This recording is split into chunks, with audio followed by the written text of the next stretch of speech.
મારું નામ મોનિશા સાની છે। હું મદદનીશ નિયામક રોજગાર તરીકે મદદનીશ નિયામક રોજગારની કચેરી અમદાવાદ ખાતે ફરજ બજાવું છું। ગુજરાત રાજ્ય સરકારની શ્રમ કૌશલ્ય વિકાસ અને રોજગાર વિભાગ હેઠળ નિયામક રોજગાર અને તાલીમ નિયામકની કચેરી દ્વારા સંચાલિત આ મદદનીશ નિયામક રોજગારની કચેરી છે। મોડલ કરિયર સેન્ટર પણ કહેવાય છે અને અમદાવાદ જિલ્લાના રોજગાર વાંચુઓને અત્રે રોજગારને લગતી અગત્યની સેવાઓ પૂરી પાડવામાં આવે છે,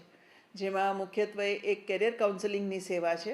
જે ઉમેદવારો હાલ અભ્યાસ કરી રહ્યા છે તેમને આગળ કયા અભ્યાસમાં જવું, કેવું ક્વોલિફિકેશન એમના માટે સારું છે, એમના રુચિ,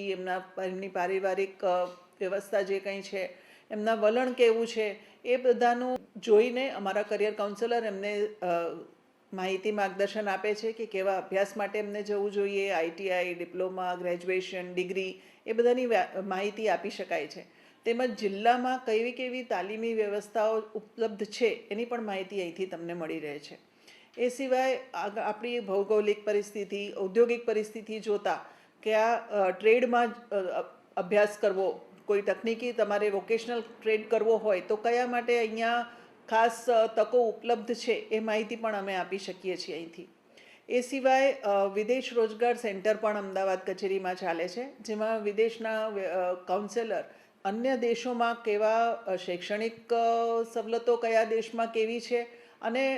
જો તમારે રોજગારી માટે જવું હોય તો પણ એના માટેની શું પ્રોસિજર છે, કેવી રીતે વિઝા માટે એપ્લાય કરવું, પાસપોર્ટ માટે એપ્લાય કરવું,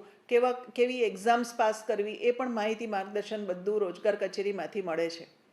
એ સિવાય જ્યારે લશ્કરી ભરતી મેળા યોજવામાં આવે ત્યારે રોજગાર કચેરી સંકલનની તમામ કામગીરી કરે છે અને એના પ્રચાર પ્રસારની કામગીરી કરે છે, જેથી મહત્તમ રાજ્યના ઉમેદવારો લશ્કર માટે જોડાઈ શકે। અને એના માટેની નિવાસી તાલીમ યોજના પણ અમલમાં છે, જેમાં 30 દિવસીય નિઃશુલ્ક તાલીમ આપવામાં આવે છે ઉમેદવારોને રહેવા જમવાની વ્યવસ્થા સાથે, અને એમાં નિષ્ણાતો દ્વારા બધી તાલીમ આપવામાં આવે છે લેખિત પરીક્ષા માટે તેમજ શારીરિક કસોટી જે હોય એના માટે।